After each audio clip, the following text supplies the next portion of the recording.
علامہ ابو نصر رحمۃ اللہ علیہ نے لکھا ہے کہ غار ثور پہ نا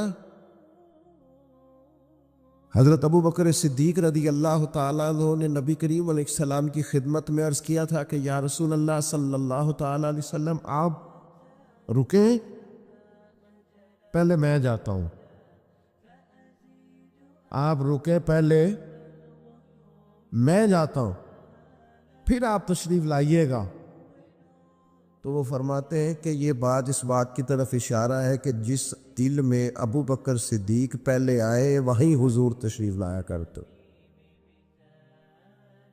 اگر جناب صدیق نہ آئے تو پھر حضور بھی۔ وہ فرماتے ہیں نبی پاک علیہ السلام نے چونکہ کبھی کسی کا احسان رکھا نہیں، حضور نے فرمایا چل ٹھیک ہو گیا، ابو بکر سودا کر لیتے، وہ یا زبان حال سے سودا ہو گیا۔ غار میں پہلے صدیق گئے اور پھر حضور آئے، اور مزار میں پہلے حضور گئے پھر صدیق آئے۔ فرمایا جا تجھے بدلا دی۔ حضرت ابو بکر صدیق رضی اللہ تعالیٰ عنہ وہ خوبصورت آدمی ہیں جنہوں نے اپنا اعتماد بنایا تو بنایا کہاں؟ امام الانبیاء کی بارگاہ میں۔ اور میں حیران ہوتا ہوں کہ یہ کس طرح کا سونا سا بندہ ہے جس پر نبی پاک نے اعتماد کیا اور سب سے زیادہ کیا، اور وہ چیزیں جو مطلب بندہ کہتا ہے نا کہ یار یہ تو میری پراپرٹی ہے، یہ سارا کچھ، اس طرح کا حضور کا رویہ۔ حضرت صدیق اکبر بھی موجود نہیں، حضرت عمر بھی موجود نہیں۔ ایک بندے نے آ کے عرض کی یا رسول اللہ صلی اللہ علیہ وسلم ایک عجیب واقعہ ہوا، یہ بخاری میں ہے، حضور ایک عجیب واقعہ ہوا ہے، ایک بندہ بیل پہ سوار ہوا ہے، بیل بول پڑا ہے، بیل نے اس کو بول کے کہا ہے کہ بھئی میں نا ہل چلانے کے لیے ہوں، کھیتی باڑی کے لیے ہوں، میں سواری کے لیے نہیں، سواری کے لیے دوسرے جانور ہوتے ہیں۔ آپ کو پتہ ہے سواری گھوڑے پہ ہوتی ہے، اونٹ پہ ہوتی ہے، تو میں کوئی سواری کے لیے نہیں، میں تو ہل کے لیے ہوں۔ وہ بول پڑا ہے، پوچھنا چاہتا تھا حضور یہ بات ماننے والی ہے؟ پوچھنا چاہتا تھا۔ وہاں نہ حضرت ابو بکر ہے نہ حضرت عمر ہے۔ حضور کیا فرماتے ہیں؟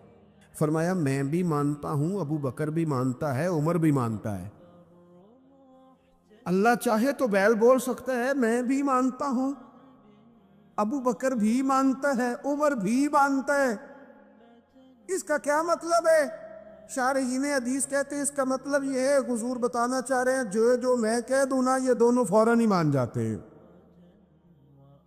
یہ اعتبار ہے عزیز بھائی۔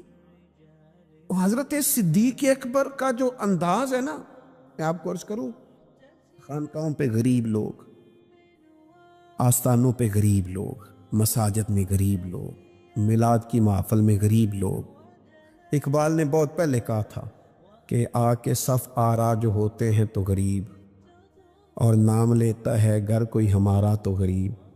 یہ غریب لوگ ہیں جو آ کے یہاں اللہ اللہ کرتے ہیں۔ عمراء تو اپنی دولتوں میں اور بڑی بڑی دعوتوں میں اور بڑے بڑے معاملات میں مصروف رہتے ہیں۔ حضرت صدیق اکبر امیر آدمی تھے اور ان کا بڑا نام تھا، جانے جاتے تھے۔ جب انہوں نے کلمہ پڑھا نا، ہلچل مچ گئی کہ ابو بکر کلمہ پڑھ گئے۔